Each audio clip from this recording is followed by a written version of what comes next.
Welcome back, guys, to the MetaParty podcast. It's New Legends. I'm here with the MetaParty crew at MetaParty HQ, talking to my man, The Resonator, my co-founder at MetaParty. Today, we're going to talk about NFT wearables. MetaParty has had a huge, successful last week and a half, selling out a bunch of wearable collections, and I wanted to talk to my friend Rez a little bit more specifically about everything that he's done to get these wearables published, promoted, and sold out. So Rez, you just want to start by recapping us on everything that's happened in the last 10 days with the wearables that MetaParty has been publishing? For sure, mate. So I think we've published and sold out around 5 or 6 wearable collections in the past 10, 12 days, roughly maximum of 2 weeks. We've did 5 or 6 wearable collections. Each wearable was designed by a member of the MetaParty team. We've got a group of creators who come up with some really sick designs for wearables. We've got Kasune, we've got Yummy Boy, Brandon, Inyak, also Lo-Fi, who's another co-founder from MetaParty, helps out a lot. And we've got quite unique designs coming out from each creator that all fit together in an awesome outfit. In addition to that, each wearable's got its own utility, which we can talk more about on the podcast.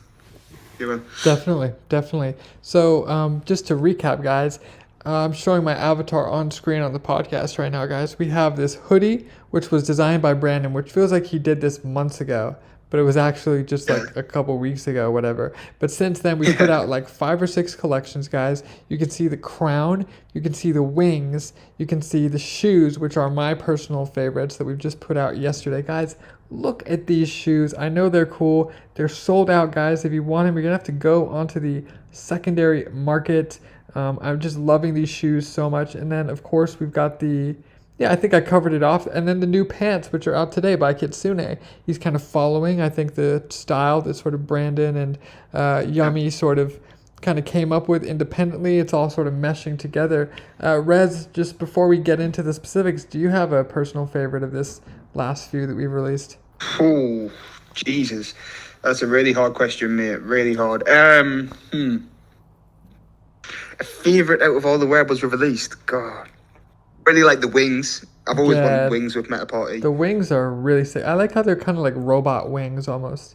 They look like something out of an like cyberpunk type of vibes. Yeah, they look like something out of an anime almost. And I know Yummy is a big anime guy. Maybe that's where he got his inspiration. So first thing to talk about is if somebody's listening to this and they want to get into wearables, what advice would you give people, Rez? Because obviously MetaParty, we created our first wearable around this time last year, March, April, May, June, something like that. Guys, if you see the original, I'll put up a little picture of the original MP35s, our first wearable, and then you compare them to where we are today. The progress is incredible. You wouldn't believe it, the progress. So Rez, what advice would you give people who want to get started with wearables?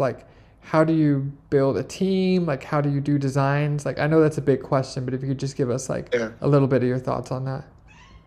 Yes. Who can actually create the wearable, right? I don't do any 3D designing myself. I don't even know how to use Blender. But we've got a team that can create the wearables. So you need either the skills yourself or a team member who can create them, or you can contract someone who creates wearables in the metaverse and pay them a fee to create the wearable you want. It's probably a different fee depending on what you want creating, and it's also different depending on who you approach, of course, as well.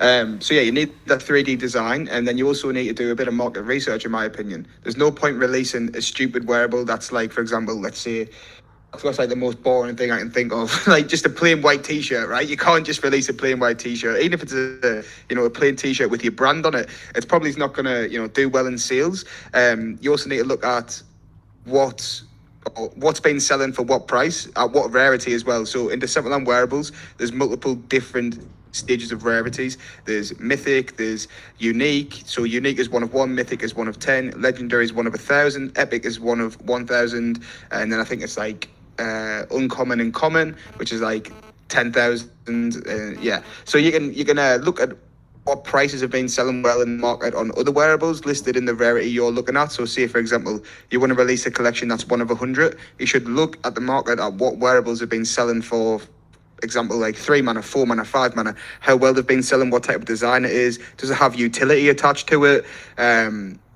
really need to look at what other people are creating, like what's popular. Wings are popular, right? So we kind of expected wings to sell out when we made them, and they did. Trainers are also really popular. Like the glow is also just like a kind of a trend in Decentraland. Loads of people like the emission that you can put on wearables, and it does make them pop and stand out a lot more as well. So you can't just create a basic wearable and expect it to sell, list it for 10 mana each and create 1,000 of them. It's just not going to do well. You need to do your market research.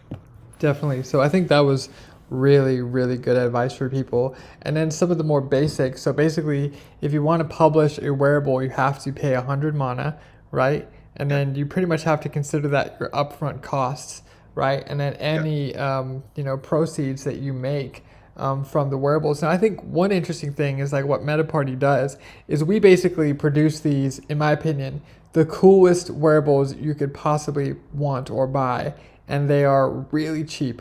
They're like $6 or $7 when you could easily see other companies selling these for like 20, 30, 40 mana. Do you think that's a good strategy to advise like other people wanting to get into wearables? Like what's your thinking behind that, and why do you think it's been so successful, Rez? I mean, it is mainly due to the affordability, mate. Like you look at other wearables on the market and they're like 10 mana for a legendary. We make some of the cheapest legendary wearables on the market. I think I've seen a few for like 2.9, 2.5 mana, but 3 mana is like considered like essentially like the cheapest legendary wearable you can get. And then the design's sick for the price as well, so everything just kind of fits together perfectly. For real. Yeah. I mean, it's a lot of value, and I think like in the future maybe MetaParty could experiment with pricing these wearables a lot more. But I think our focus is really just like getting cool stuff out to people that they like and that they enjoy, and make it accessible to them. Like that is, in my opinion, way more important than like making a bunch of money on these overpriced wearables, because it's going to help MetaParty by like the brand, you know what I mean? Like if you go to Genesis Plaza, you go to these random places, you will actually see random people walking around with MetaParty gear. And a lot of that is due to the fact that it's so accessible and easy to get. So it's great promotion for the company, and it's a great like goodwill gesture, I think, to people as well. Just to think like you guys can be associated with this awesome brand, this affordable price point, and get something that's like super quality. So I think that could be a good strategy for people to adopt in their own work. So what's next, Rez? What wearables do you want to put out next? Good question, mate. So what we're doing at MetaParty at the moment is only releasing a wearable when it has some form of utility behind them. We've released some wearables today called the Party Pants. Everyone who owns the Party Pants is going to get their name and picture on the MetaParty HQ. It's going to be a wall in our like nightclub area, and then we're going to do raffles to people who are on the wall. You can also set really simple utilities up with any wearable you can create. You can say, anyone who purchases this wearable has access to a VIP giveaway. As long as you can fund that giveaway with decent prizes, that's not just like scamming your people who's supporting your cause, then it's an awesome utility to have, to kind of have a VIP section for people who support your brand or your company or your project.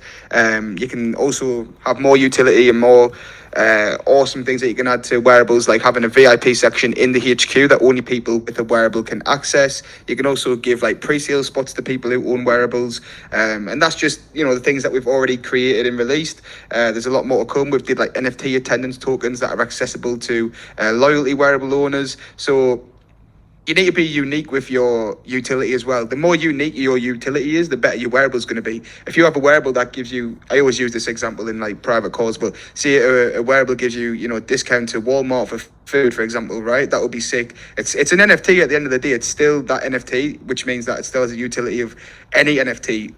What any NFT can have, there's projects out there that you just purchase this NFT, you can get a discount from this.